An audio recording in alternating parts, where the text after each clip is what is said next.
so that in the future he will become a peace builder and no more, for example, a soldier.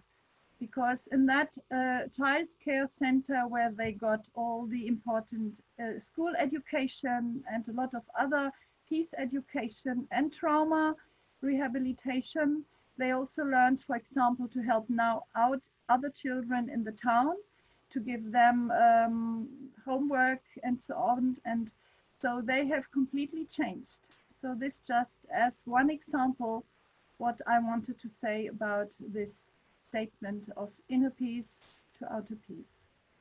Okay, just to have an overview about what has been described already for the presentation or the description of this session. So we will talk about well-being, where we talk first of all about internal well-being, which means internal psychological, social, cultural, and spiritual state of inner balance, strength, peace, or calm, harmony, resilience. These are just some of the words how we can describe it.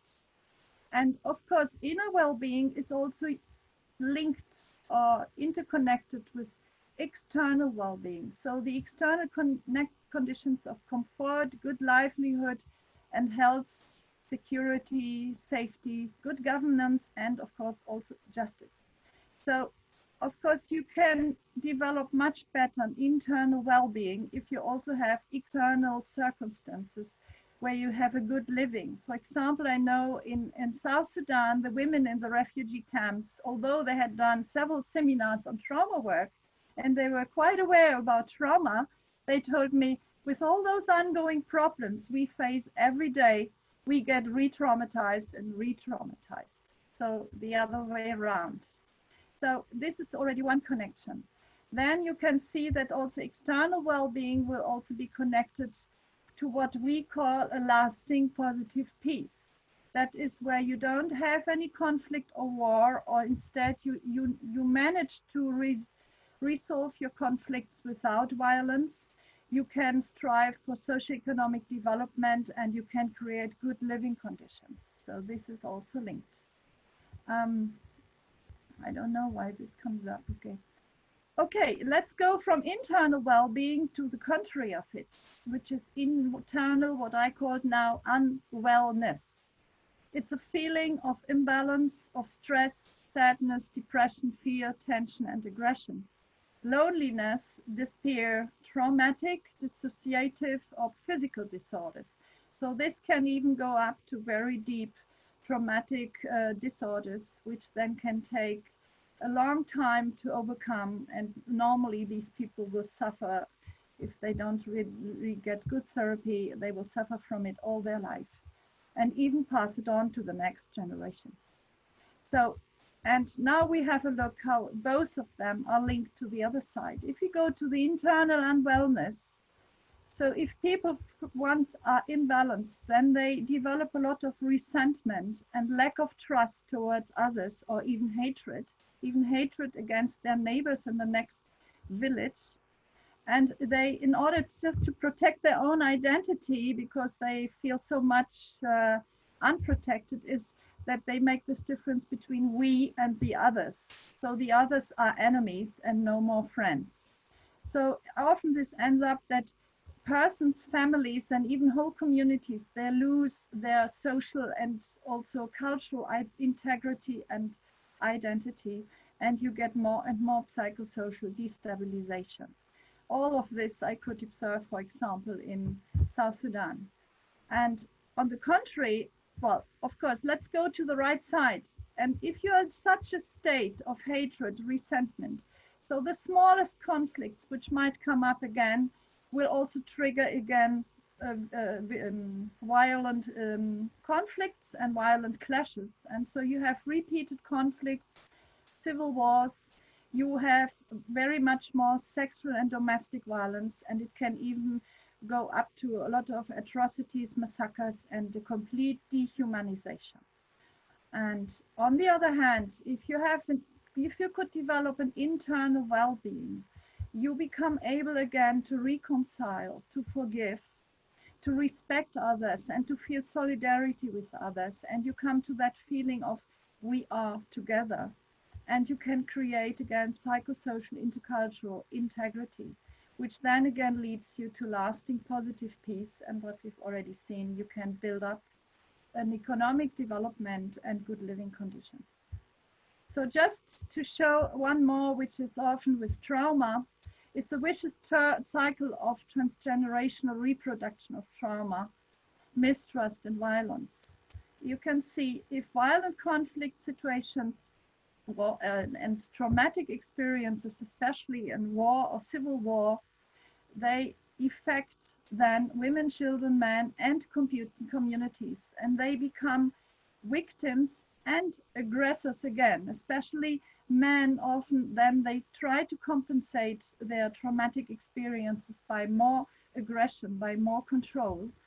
So that leads to the situation that if you don't address trauma in a substantial recovery way, so there will be a growth of mistrust, fear, resentment, anger, and hatred, and little or no reconciliation, and a lack of positive and proactive attitudes for constructive development.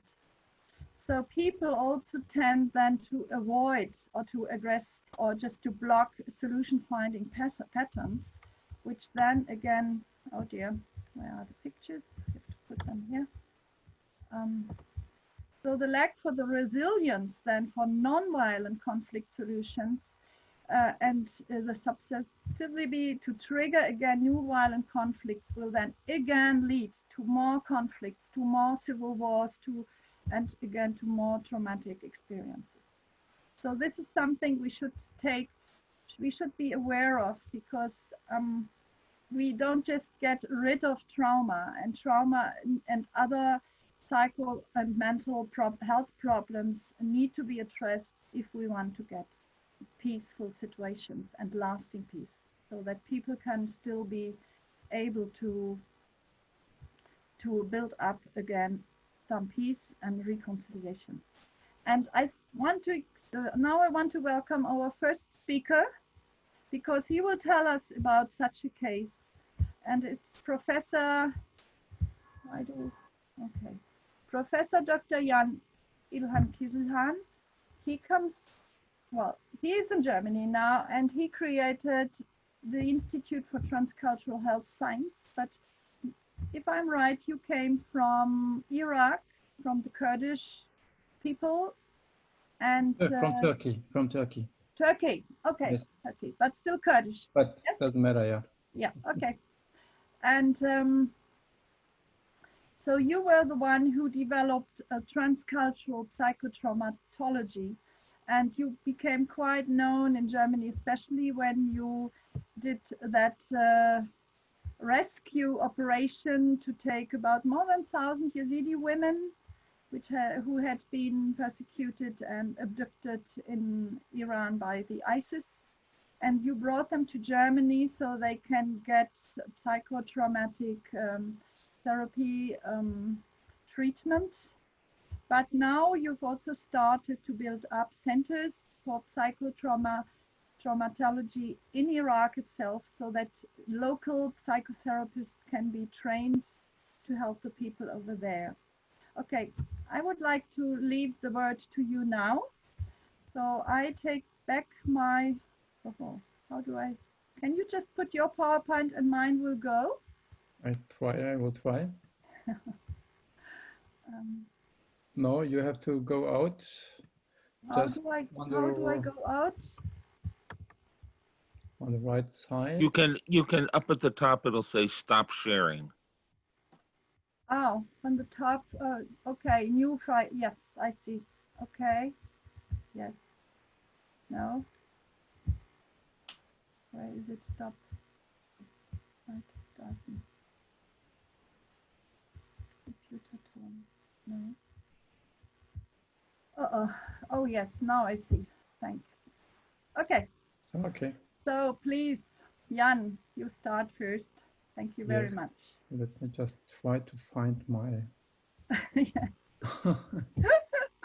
Otherwise, shall I put it? No, just wait a second. I can do it. Can you see it now? No, not yet. Not yet.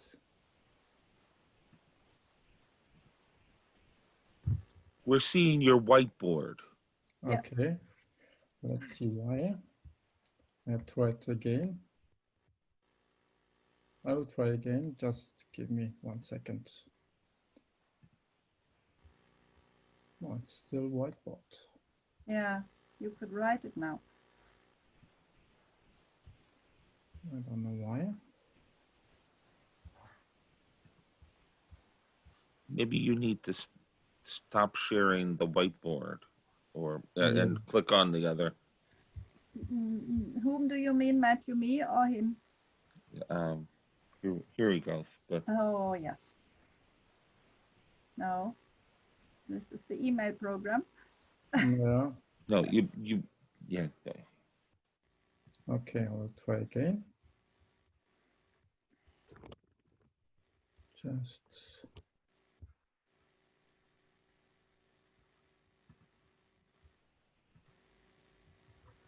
No, actually it doesn't work. So let's see. Right. Maybe I still need to do something. No, it's No. I have some, I don't know, see why, where's the problem actually. Bildschirm freigeben. Maybe I just change it. I to several participants. Try again now. I changed to that function. Wasn't yet open to several participants. I hope I can do it in my function. Yes, there's. Try again now. It should work now. Yeah. Okay, let's try again. You cannot see it, no? No, not yet. Okay, I will try it without. It's fine. Or It's shall okay. I just put it? If it's possible, yes. Yeah. Okay. And you just tell me then which one I should do. Okay. Okay, there we are. Do I still need to do something else? The first one? I don't see it. You don't see it. I see it on. Okay, no, I'm on my own screen. No, wait a minute. I have to share. Okay. But it's fine. It's fine. It's okay. If not, it's not. I can see. Good. Now send it.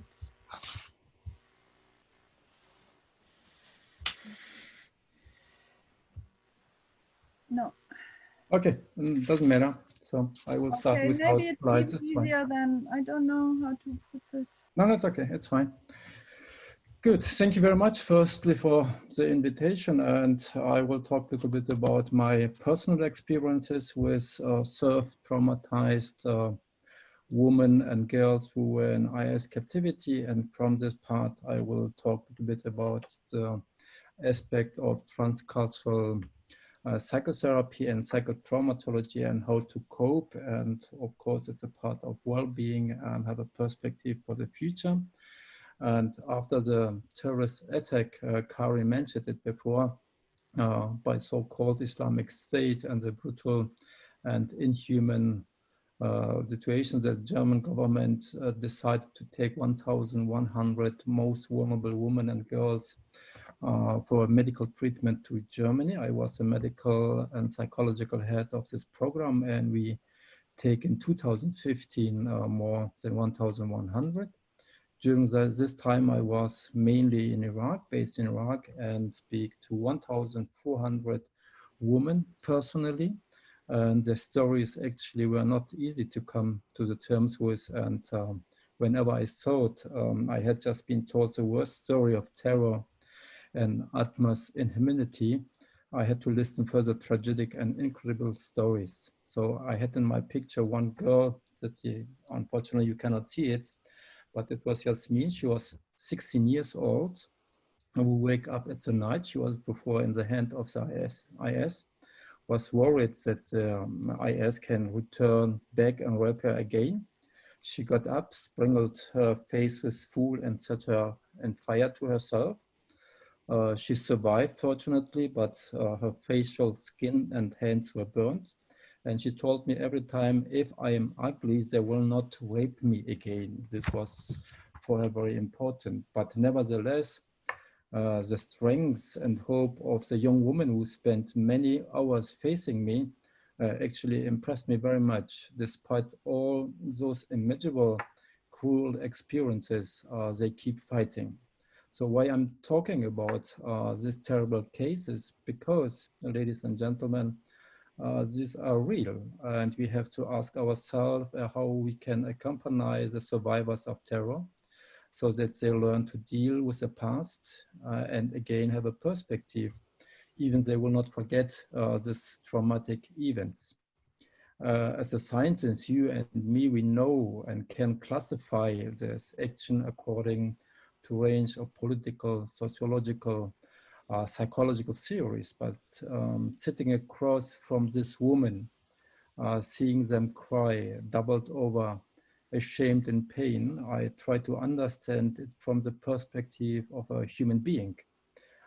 This means dehumanize sexualized violence against women, for example, in former Yugoslavia, Rwanda, or currently against the Yazidis and another minority in Iraq and Syria, and also in Rohingya and other countries in the world, and has shown us how cruel human being can treat other human being. And so this is something that we should not forget, even if we'll have maybe living in a better situation. This means, as a result, the survivors, as well as the collectives they belong to, can be traumatized for decades. Forms of violence range from rape, harassment, mutilation, enslavement, marking the person by branding to killing the victim. The emotional well-being and psychosocial life situation of those affected can be impacted actually several dimensions. One hand, they may carry unperceived traumatic experiences, accompanied by experience of fleeing, of migration, and being uprooted. On the other hand, war changes, values and norms of people impact the war and can be changed. Can you go to slide 7? I see now my own slides. Maybe yeah, I just 7? uploaded again. Okay, Yeah, that doesn't matter. here we are. This shows just, we did a study with children and they told us how they experience violence. So therefore, we have to understand actually our patient and the burden. We must also understand the reason why of this they face this violation. For example, the so-called IS or Islamic State is not just a terror organization. No, it's persuades totalitarian ideology, instrumentalize Islamic symbolism and act with previous unknown destructive forces, as we could see, like by the Nazi regime in Germany through the Second World War. That means, for my understanding, that we don't not only work in a closed room as a psychotherapist. Our job is not just to concern how to reduce symptoms. As a doctors, physicians, social workers, psychotherapists, we are a part of this society and have a responsibility and duty to respond violence and abuse. Violence is not isolated case. Violence comes from, in my understanding, from the heart of the society, and at least we have to be open for that. We must understand man and society in relation to violence, historically and current in the entire nature. Can you go to slide 8 if it's possible, please? So we can, if I tell you so much about the historical cruelty of the human being, another question is, shall we give now up? And this is the reason why we today together, and no, we should not give up, because in my own experience in the last 20 years as a trauma expert and therapist, I have seen so much strong person, especially women and girls, who are still fighting for the survival. They fight these horrific memories every day in their lives. They fight to regain hope. They want to have a future again. They want to have confidence in humanity again. Death and the desire for security, actually closeness and love go hand in hand. So the survivors of terror, violence, abuse, torture, and fighting, they're fighting every day because they have a hope. So why we should lose hope, we must and help support them, in my opinion. So, but what to do? slide 9, please. This means in the case of survivors of war, we are faced with groups that have been persecuted and excluded for centuries. This is not the first time over generation like in Iraq, Syria, and other countries. Transgeneration trauma is passed on from generation to the next generation, like can you see in the slide by the Yazidis. This means historically they faced 74 genocide until 2014, the last one in was caused by IS.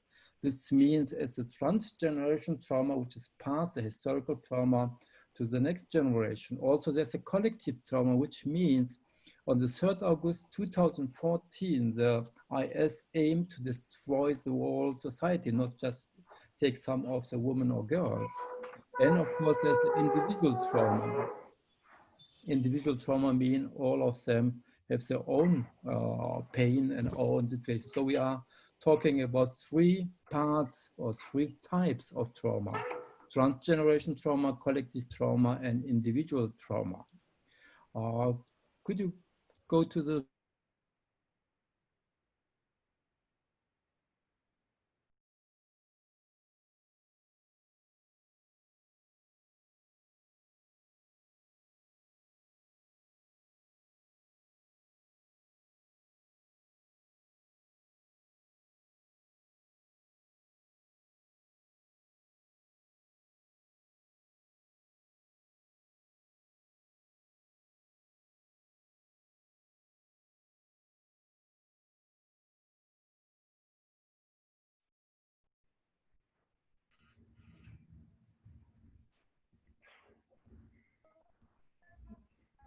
Jan, you're muted. We can't hear you.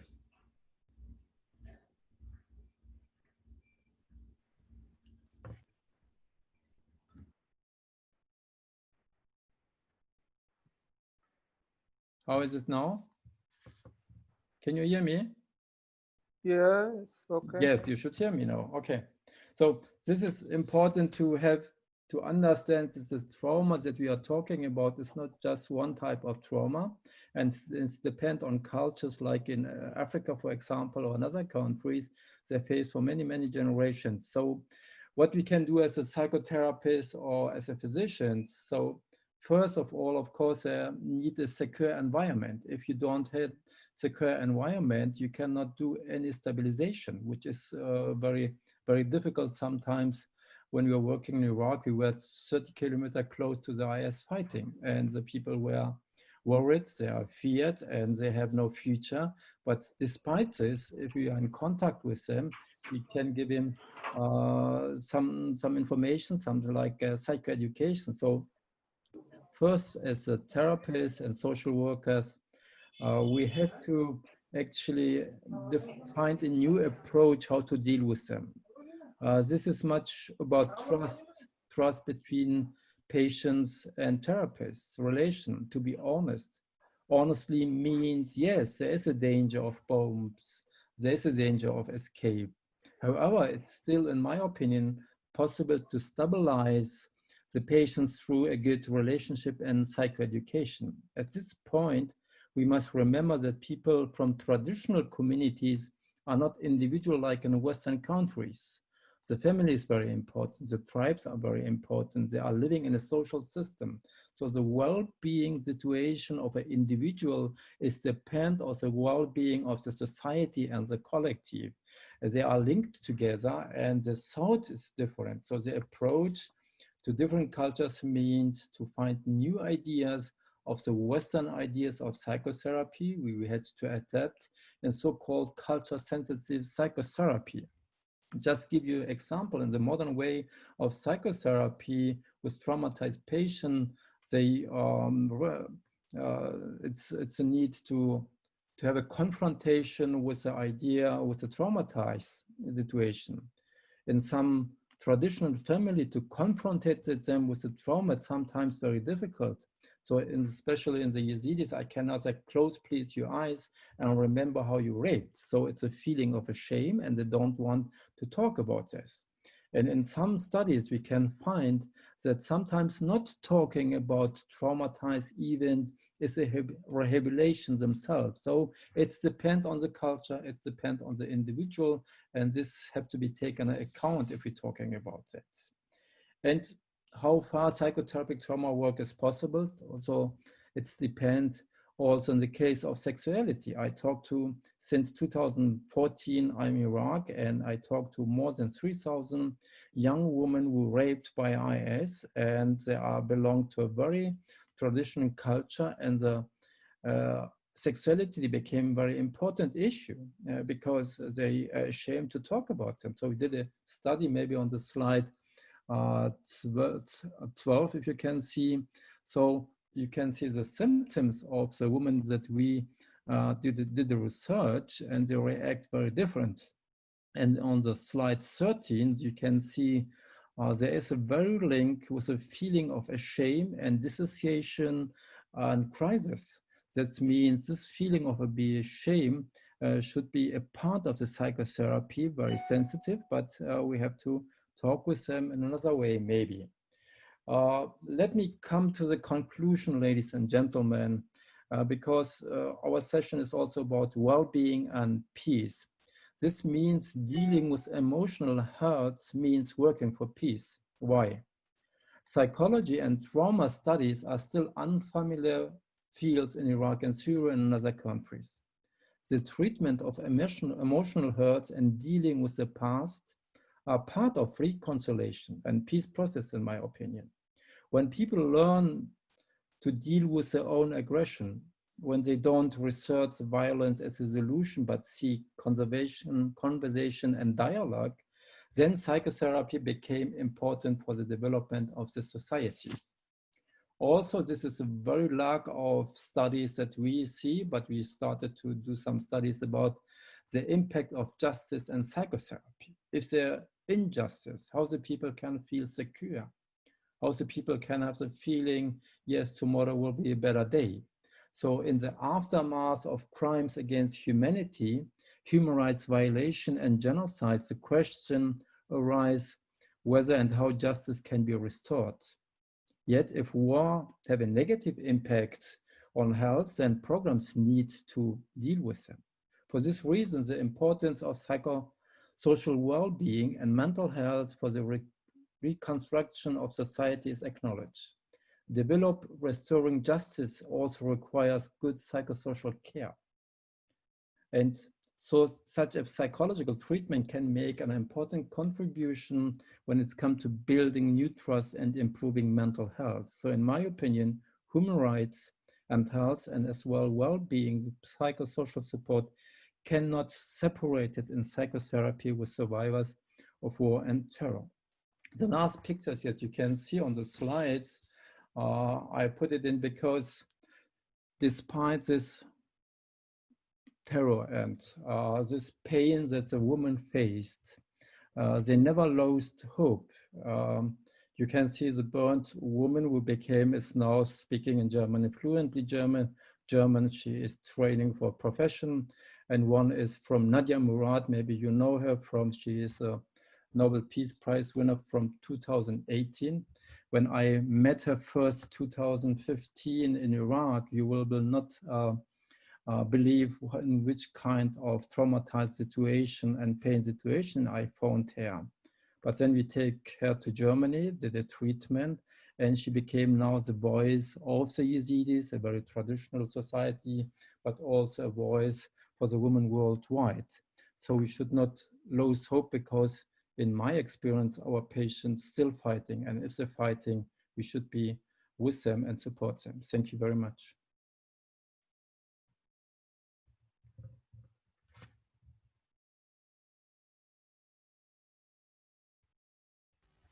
So thank you very much, Youngilhan, about this. I still remember you when we had all those refugees in 2015, 2016. Exactly. And I was working myself on trauma-sensitive approaches towards refugees. That you were the first and the only one at the time who had published a book about this transcultural issues of trauma and how we should then consider this when we try to help refugees. Thank you. Thank you so much. Okay, we're already running after the time. So I would like to present as our next speaker, Helen Tanner. Okay, I'm not sure if I manage again to put up my own, maybe Youngilhan can, I try to send, no idea, stop. Okay, there we are. Okay, Helen Tanner, I don't know if I can show you again. This one, and then again.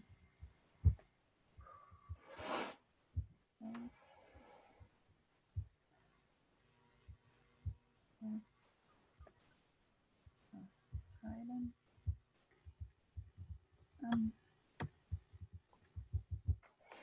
There we are. Okay. Helen, she comes from England, and she is a peace builder and also a forgiveness coach.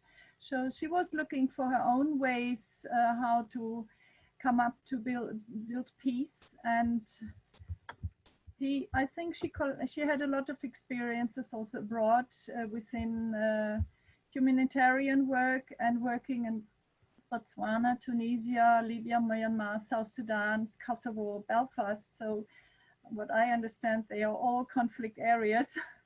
So you must have had a lot of experience how people deal with that, how they manage. And out of this, you developed then, you became a Rotary Peace Fellow as well, and you did a degree in conflict resolution. And now you try to foster peace wherever you can, as I understood, and always in harmony with your own inner self, but also with the self of others. And what I really liked was, and together with the planet, and I liked your picture you sent me yesterday on Facebook, because we both have pictures where we stand against a tree. Okay.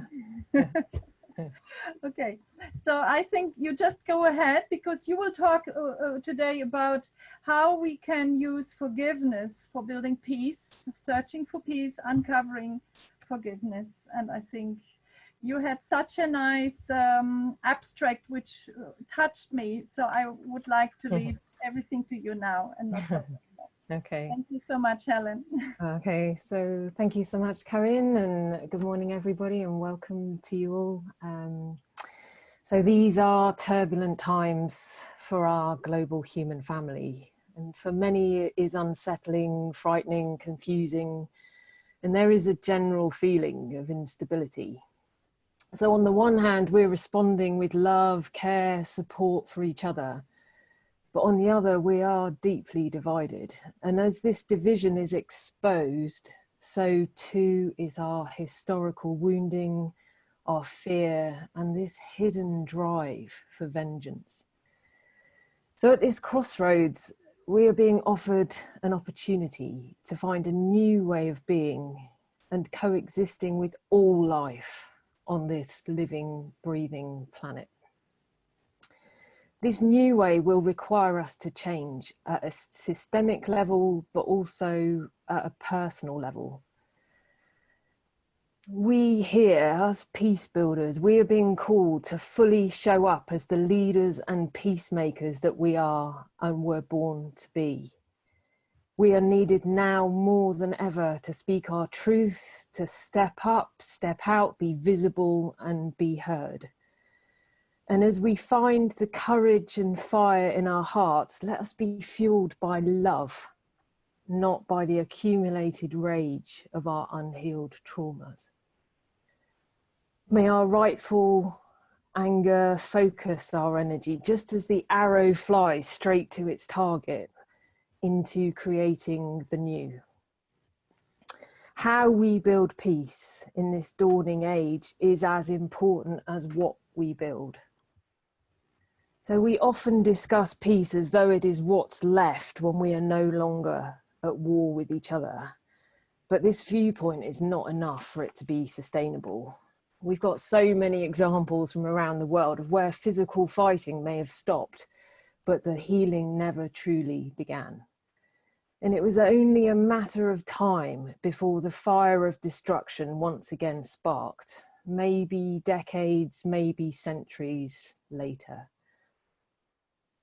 If I asked you to imagine war and tell me what it looks like, what it feels like, it doesn't matter what age you are, where you come from, you can describe it to me, and many of your descriptions will be the same. We don't have to think about it. Whether we have experienced it or not, we know war. We have been groomed and trained to imagine it as a normal and inevitable part of our life on this planet. But if I were to ask you all right here now to imagine peace, most of you would struggle to describe to me what life would look like, feel like, what we would be doing, how we would be living and interacting. We would need time to think about it, to find the right words, and the likelihood is that we would all come up with a very, very different idea about what it is. Karin, could you take down your presentation there? Anyway, Presentation. yeah, your presentation's still showing. It's still showing. Yes. Where? Oh dear. Up on the screen. I don't know how to do it. Okay, now. okay, don't worry too much. Oh dear. No. Okay. Stop. Is it on now? Yes, it is. Thank you very much. Okay. Right, so I'll just start again from that last bit. Yeah, so if I were to ask you all to imagine peace, most of you would really struggle to describe it to me. What life would look like, what it would feel like, what we would be doing, how we would be living and interacting. We'd need time to find the right words, and the likelihood we'd come up with a completely different idea of what it is. We are conditioned on an almost daily level to think about and imagine war. So our goal of peace begins with our vision of peace, and step by step we bring her to life. So we are moving to a time not just of building peace, but of being peace, where she flows through us and guides us in our words and in our deeds. And three of the biggest questions we will need to answer in the creation of this new world will be: how will we manage our conflicts without violence? How will we use our power in relation to others and to the planet, and empower ourselves out of being the victim without ourselves then becoming the perpetrator? How will we manage our pain, our suffering we feel throughout our human experience? Free ourselves from this burden of rage, our pain, the past, and those who have harmed us, and return to the place of love. In order to be free, to live from a place of love and empowerment, and to find sustainable peace within, we are required to make a journey, not just once, but many times throughout our lifetime. It's a journey of healing along a very ancient path, and we were required to let go of all that is not love. The release will be painful, but the reward magnificent. This journey, path, and destination has a name, and it is forgiveness. Forgiveness literally means to give forth or to give away. Forgiveness is not forgetting. It's not condoning or excusing behaviors. Forgiveness does not mean that you have to reconcile with the other person, nor does it exempt them from justice or legal accountability. It should never be used as an excuse to stay in an abusive situation or as a way of self-harming. Forgiveness is the eventual release of feelings of resentment, rage, and desire for revenge towards someone who has harmed you, for your own freedom, your own well-being, and your own peace. Forgiveness is a choice, a repeated choice. We have to keep making the choice, and it's your process. So in order to receive the gifts of peace, freedom and love, we must pass through the 7 gates to forgiveness. And at each gate there is an exchange. We have to give away in order to receive. So at the first gate of forgiveness, we are giving away the fear and illusion of disconnection from the earth, from each other, and from the spirit of life. Here we must drop our roots back down into the earth and receive the deep knowing that we are safe, we are held, and we are connected to the source of all life, and that we are one. At the second gate of forgiveness, we let go of our painful stories and we create a new story to live by. One filled with hope, filled with joy, where the heroes and heroines are the creators, the peace builders, the carers, and the lovers of all kinds.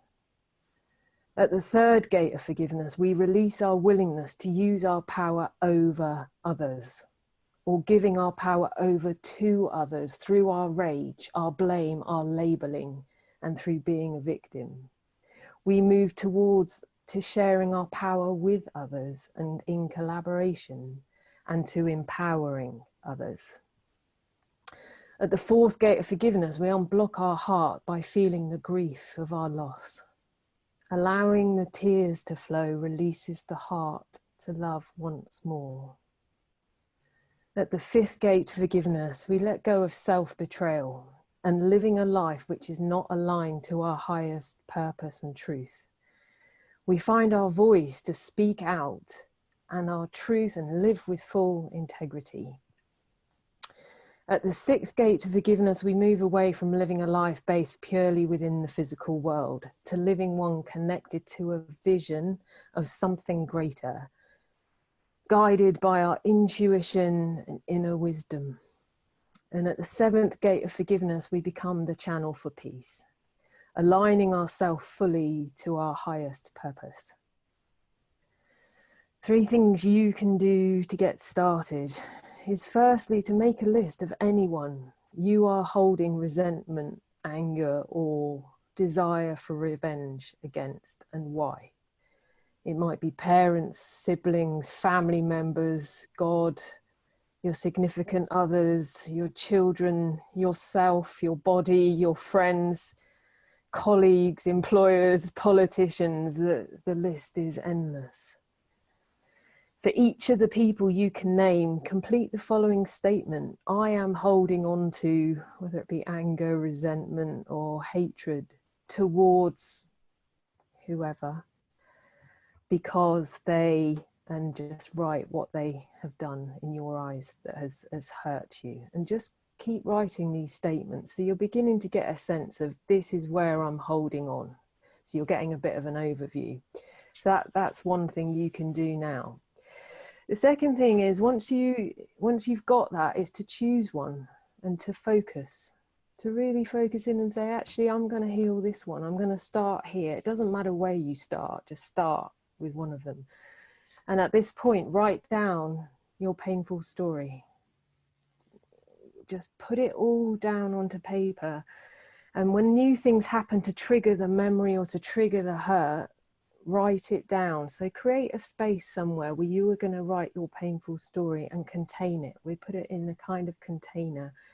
If we don't do that, we tend to talk about it a little bit to this person and to that person, and it's like seeds. We send out all these seeds out into our interactions in our life. And what I invite you to do is bring it back. Bring your story back. It was your story, it happened to you, and it's real. So contain it, bring it back, and it's sacred. What happens to us is sacred. It's part of our heart, part of our journey. And this, from our story, we bear witness to ourselves. This happened. It happened to me. But it doesn't define you. You are more than any painful story that happened to you. You are more than that. So we start to contain our story, and then we can work from that place of our story as foundation. There is a lot to be learned from our story. So that's what I invite you to do as a second step. And as a third step is to set your intention. Intention is very powerful. It's to say, actually, I choose to heal. I choose to heal this.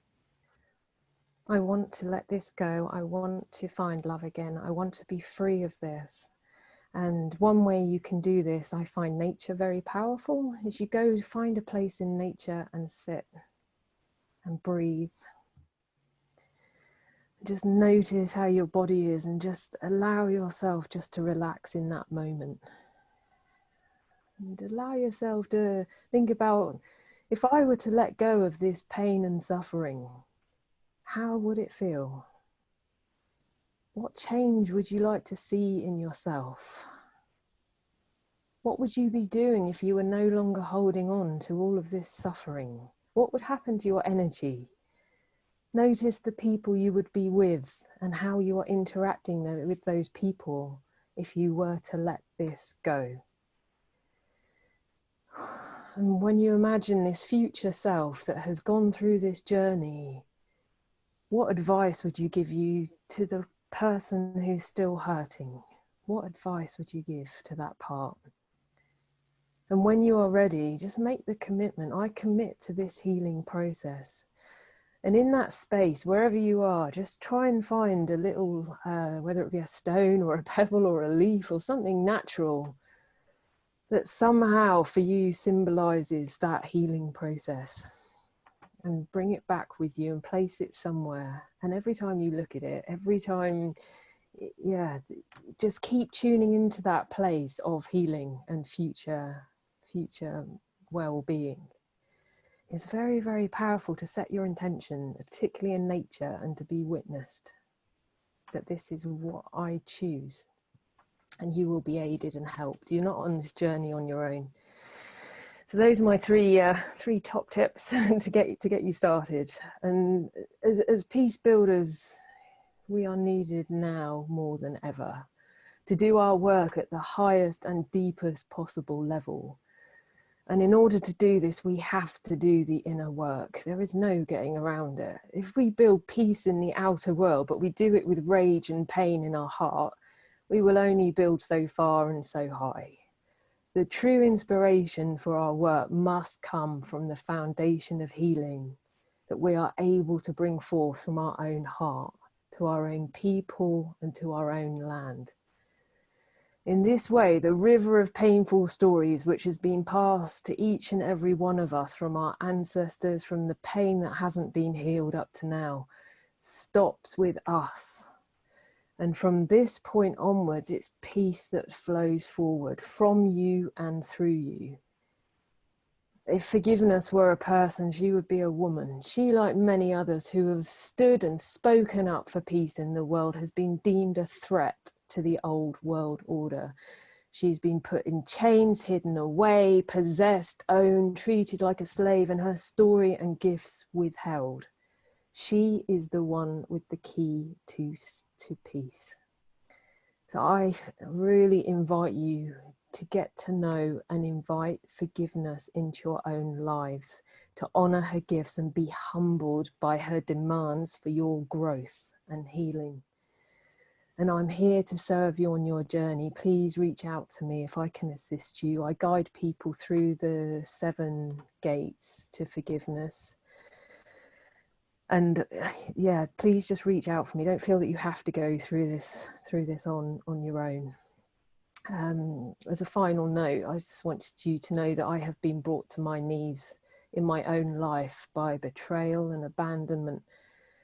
And by undertaking this forgiveness process, I have returned clearer, stronger, and with more love and compassion in my heart than ever before. It is possible, and there is hope. There is no way to kill peace, love, or forgiveness, for they are much bigger than death, hate, or suffering. And be the change you wish to see in the world. Thank you very much.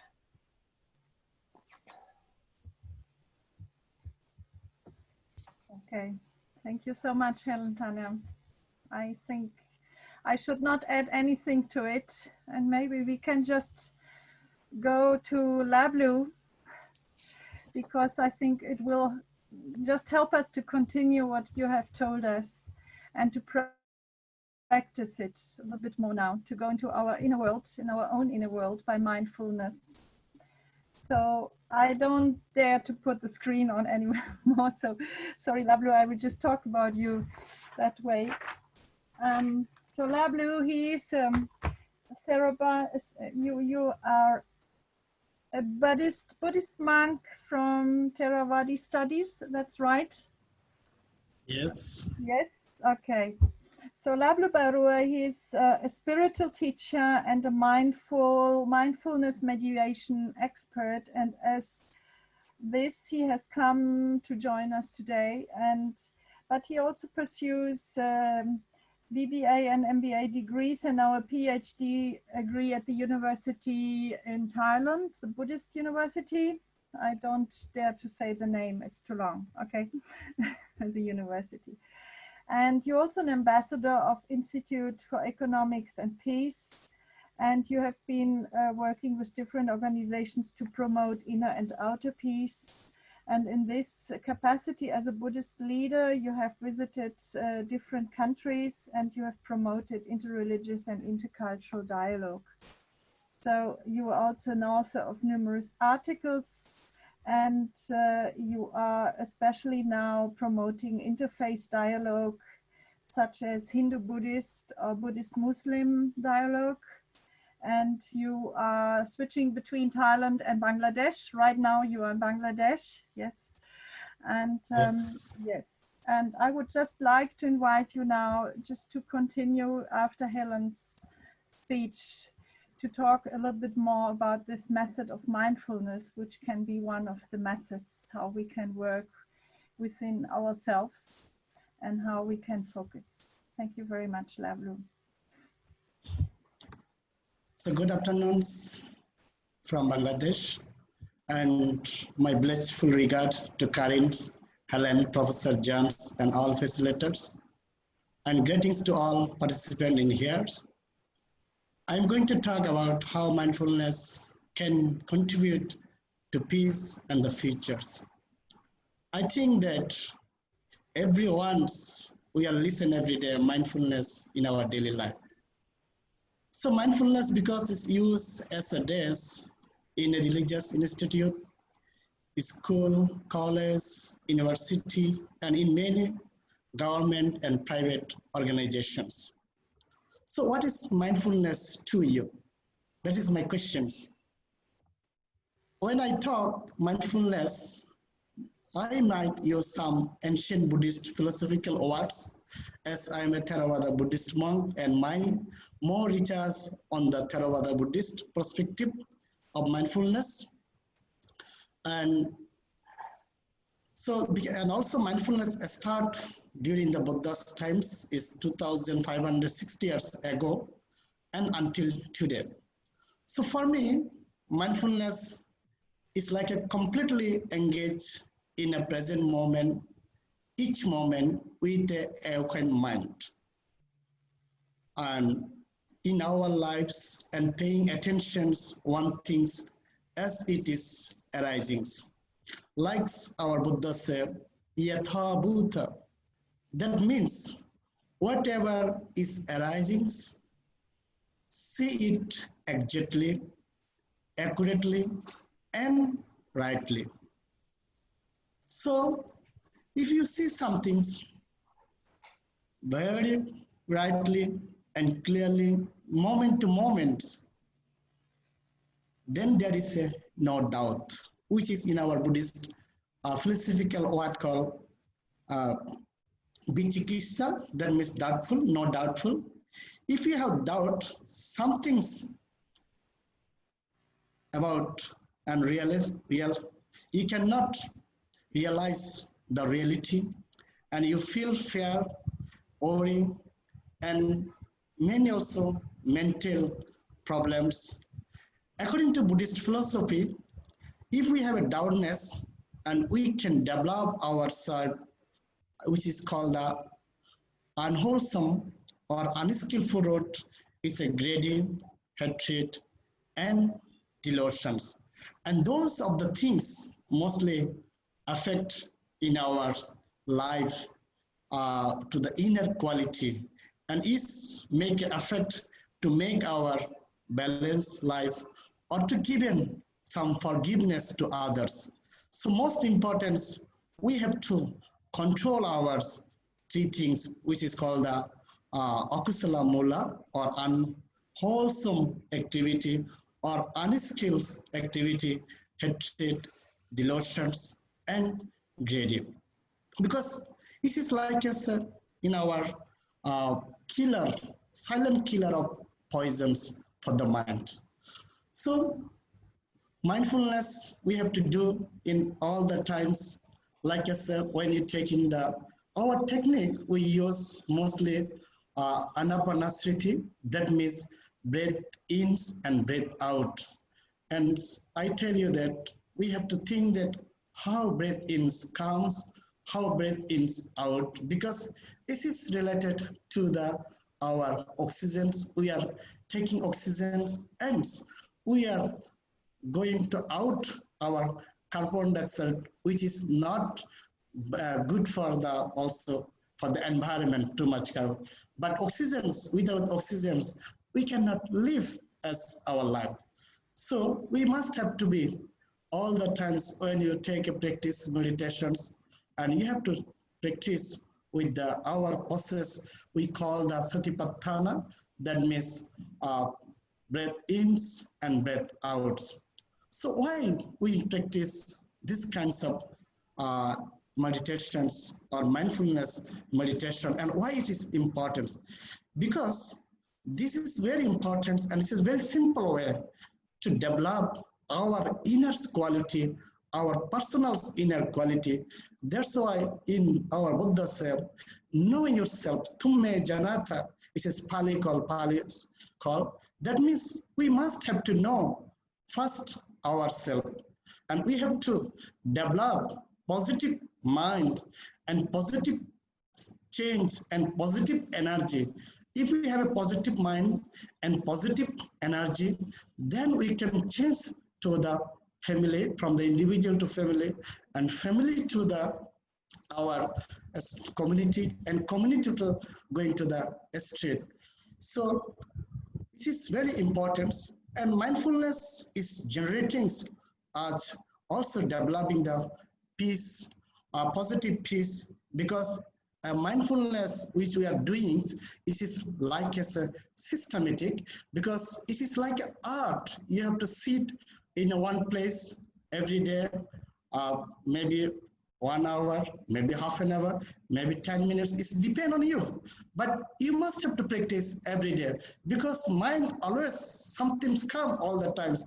The emotions, many kinds of emotions come in your minds, but you have to make balance all of the things with your mind. So that's why I said that this is like as an art of life. You have to adjust with your life from the morning's time, maybe half an hour, evening times, maybe half an hour, and then it is like a systematic. You have to sit. After the sessions, maybe I'll be tell you how can practice these kinds of mindfulness according to the anapanasriti, or mindfulness of breathings.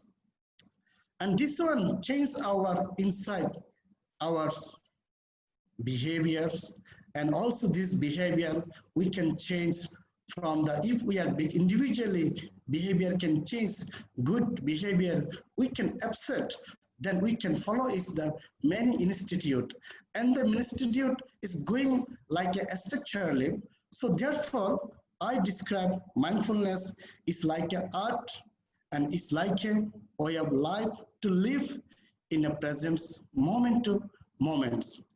And it can reduce from our hatred, delusions, and because we can observe our minds moment to moments by breath ins and breath outs. So this is what the technique we are, and is make you also awareness yourself, because when you practice breath ins and breath outs, all the times you feel that you have a breath. So that's why you live in this world. If you don't have a breath, how can you live? That means you are a die. If you die, there is nothing. So why you feel greedy? Why you feel hatred to other, why you feel delusions to do find something more, and you can then make forgiveness, and you can develop your quality, more compassion, loving kindness in your side. So this is the we are following, and also is tell you this our realize the situations, because when we sit understanding ourselves, and we any particular things or any whatever arise, we can think, and we can positively think, and we can positively understanding and correctly understanding, and then we can understand what the behind the reasons for this. Hello? Hello? Can you hear me? Yes, you are audible. Yeah, because I cannot find any voice, that's why I'm asking. So, and another things, like I said, for the why I'm telling this, why is need for the futures, because we have to mastering for the presence. If we live in a presence with the happily, and with the positively, and with the ours controlling our non-hate, and we can non-delusions and non-violence quality can develop, it will develop our side, and it can also can give the good actions to others. Like as nowadays, most of people are suffering from the COVID-19. I think this is like a night dreams. Like today, I just got one of my cousins died. It's reality. We have to accept, because you don't have a breathings, that's why he died. And you know, at this moment, I just got the news yesterday from the World Health Organization's director said that most of the people at this moment die from the lack of oxygen. And if we don't have a lack of oxygen, and they fail, some organ fail. So this is the things what is happening.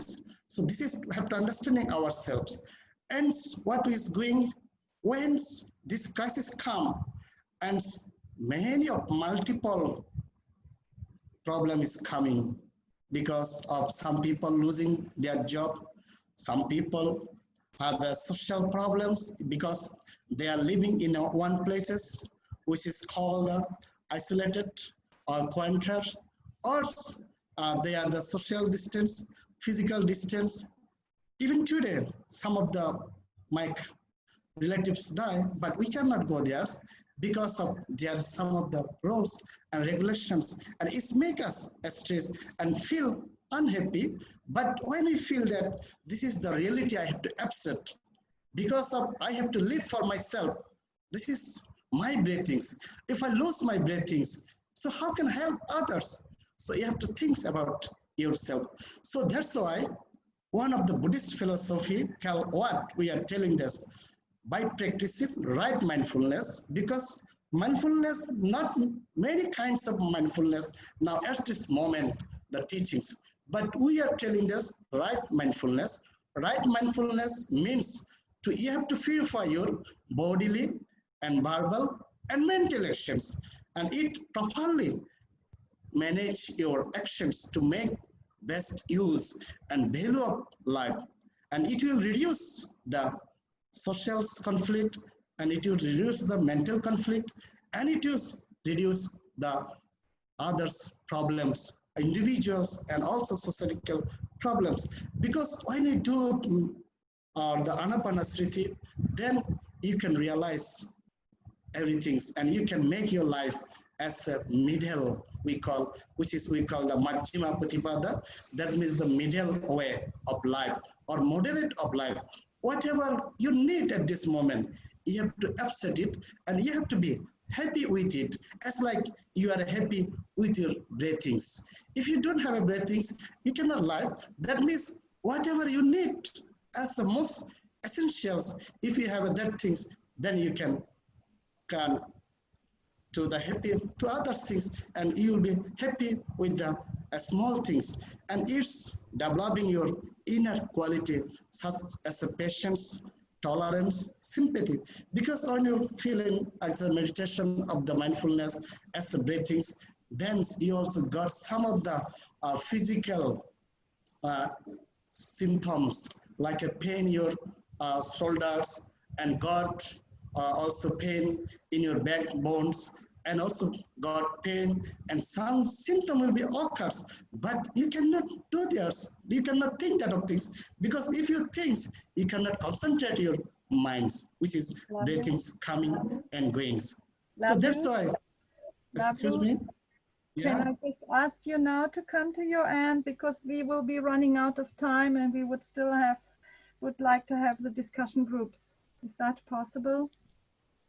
Yes, so that means we must have to be practice mindfulness, my conclusions, and if we have a 2 or 3 minutes, and I'll be show you how we have to do these kinds of mindfulness meditations. If you have a 2 or 3 minutes, can you have a 2 to 3 minutes? Well, we've already lost about 10 minutes, so maybe we can just leave it like this, and maybe you can do it in your group. Would that be possible? Yeah. So my advice at this moment, okay, so if you don't have a time, so my advice for the protect the futures, you have to think present moments, and you have to be satisfied, accept what is going on, everything. You will be willing as like you accepting your breathings, so at like you accept whatever going, and you live with the present moment, and then will be future will be good. So thank you very much, everyone, to listen with me and stay with me. Thank you so much, Lavlu. Okay, thank you. And maybe there will be another opportunity now even to show that exercise in the smaller break-up group. So I think it's still important that we all get now an opportunity to discuss among us. And as we are 27 participants for the moment, this doesn't seem to be too difficult to split up into small groups and then to have some more discussion. And I can just give you some very general guiding questions, because we try to find out during the whole conference today what lessons learned we can take back home and how we can use them for the future and for our future peace work. So I think you can also turn your discussion around these questions, and I will try to paste now into the chat, I hope it will work, some guiding questions. I think most groups will have a facilitator who is already assigned. If you don't have a facilitator, maybe just you find a volunteer among yourselves by self-organizing yourself, somebody who's got some experience just to do that kind of online facilitation. And yes, I hope you will get it on your chat. But just maybe I can give you now 15 minutes, and maybe we just go a little bit longer, because we have a break after that of 15 minutes. So whoever wants to leave before, it's okay. But please, I would be glad if you all keep to it now. So I hope Natalia or somebody else is there to split us into groups. Can I hear from somebody? Okay, micro. I have already made up the breakout room, so we are perfect. Put the timing on 15 minutes. Yes, I think so. Okay, so don't lose your time organizing yourself, but start discussing very quickly. And you might also have the chance to discuss more with the panelists. Okay. Okay, thank you, Eva. You're welcome. Thank you. Many ones knowing in here. So. Okay, so we are still 20 participants, or even more. Everybody's back. Okay, 21. Thank you that you're still all here, that you did not rush right away to the break. I hope that you have written all into your chat and that we can still manage to find this chat. Did somebody, Eva, do you know whether you could copy it from the group chats? I'm sorry, I forgot. You forgot. Oh dear. Also a question in the group chat, actually. Huh? And there was no question in the group chat. Yeah, apparently I did not know how to paste it into all the different groups. Sorry. Our group chat was empty as well. It was 3 of us, and so it was just chatting. Okay, maybe we just try now within 5 minutes to collect from, how many groups were we, Eva? 4. 4 groups. Okay, it's not too much. Maybe we just collect from each group 2, 3 key points you found, which then we can collect now, and we could also take to the closing plenary this afternoon, because that's where we collected them from all the sessions and workshops. I can post my comments here if you want. Yes. What I collected from the presenters. Yes. Okay. Not from the presenters. The presenters, I think, but yeah, you can still, you mean you can post it, you can just copy it into the chat? Oops, son. Shahnaz, was it you? You said you can paste it into the chat? Yeah, I can. Okay, now you can put it here. Okay. Just put it in here, yes. So very good. Okay, maybe another group. Can you just? Yes. Hi, Karin. Try to write it down. This is Nino. I was. Yes. Yes. Nino. Yes. Our group also came up with some insights, and I would like to invite Matthew, who was a reporter and recorder for our breakout group, who will share all those inspiring ideas that we came up out of the inspiring presentations, of course. The 3 key things that we talked about was the importance of forgiveness, that if without forgiveness, love is hard. The second is the importance of love, and how loving oneself and being able to love oneself may lead to being able to love others without respect to race and ethnicity and all the things that seem to divide us. And the third was the importance of empathy. The statement, if you cannot feel a person's skin and shoes, it is hard to forgive them. And so we really found this a very inspiring idea of connections of our inner and outer worlds, inner and outer peace, and looking at ourselves at this moment as a way of stopping that river of pain and resentment from generations, perhaps, and letting only peace flow forward. Thank you very much. Thank you. I managed more or less to write it down. Thank you. Okay, another group. Maybe Yuki will be so kind to tell what we were speaking about. Okay, I'll do my best. I don't take all notes, but what I took is so overcoming trauma, healing, that kind of thing could be really cultural. So one way of intervention could work in certain country or area, but not really to others. So it could be really cultural, and that could be religious as well. And also we discussed that forgiveness could be a little bit Western way of thinking or philosophy or idea. And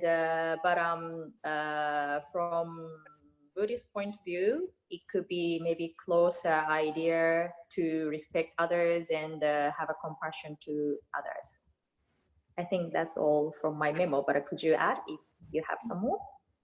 I'll try to type very shortly because I was making notes. Okay, Yuki, could you just say, but from the Buddhist point of view, it's more about respect and respect to others and compassion. Compassion. Okay, thank you. Yeah, thank you. Thank you. So who else? We just collect. I wanted to ask Devan Datta, we were only two people who were discussing in our group, to say a sentence about what we were discussing. So I did not get it. Could you just speak a little bit louder? Devan, can you join the group now? Yeah. Why? But I understand that it's his previous group. No, we are still well-being and peace in here. Okay. Because Eva, could you just repeat what you said? I did not hear it very well. I say that Devan will talk for group number 4 now. Okay. Okay. But it's finished. We are going to start our session in 6 minutes. The next session in 6 minutes. Okay. So do we have just one more last important point? I think we had in our group, we had the point, I have already written it down, that in order to come up to forgiveness, there's a whole process needed, how people can do that kind of healing and how they learn again to talk to each other, and only then they will become able at a certain moment to talk and to forgive and to go on in that process. Okay. So thank you very much, so much also for all our speakers, and please take back home some of these ideas between the inner and the outer world, between inner and outer peace, and spread it around you, because I think we need it everywhere in the world. We have millions of people, of traumatized people, and we need to find ways out of it towards more sustainable peace. Thank you so much for all of you having been here. Thank you so much. Thank you so much. Thank you so much. It was a pleasure to have you with us. Okay, thank you. Thank you. Thank you so much for inspiring.